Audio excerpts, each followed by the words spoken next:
নমস্কার বন্ধুরা, তোমরা সবাই কেমন আছো? আশা করছি সবাই খুব ভালো আছো। অনেক দিন পরে আরেকটা ভিডিও নিয়ে চলে এসেছি। আমাদের এই শীতকালে পা ফাটছে, প্রত্যেকের পা ফাটছে, তাই তো?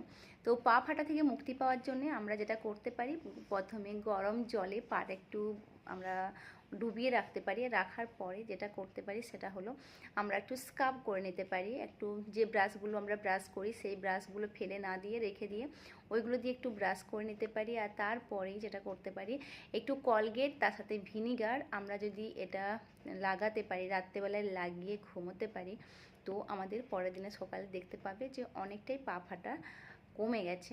তাছাড়াও যেটা হচ্ছে, তুমি 7 দিন পরে এটা বুঝতে পারবে পুরো পা ফাটাটা চলে গেছে। এই হলো একটা। আর তাছাড়াও আছে মোমের সাথে, তার সাথে যে সর্ষের তেল গলিয়ে ওটা যদি প্রতিদিন রাতে মাখা যায়, পায়ের মধ্যে লাগানো যায়, তো এটাও খুব ভালো কাজ করে। কিন্তু আমি যেটা বলবো, প্রথমে যেটা বললাম সেটা তোমরা করে দেখো, ভীষণ উপকার পাবে। আরও আমি পরের টিপ নিয়ে আসবো। Ta-ta, by.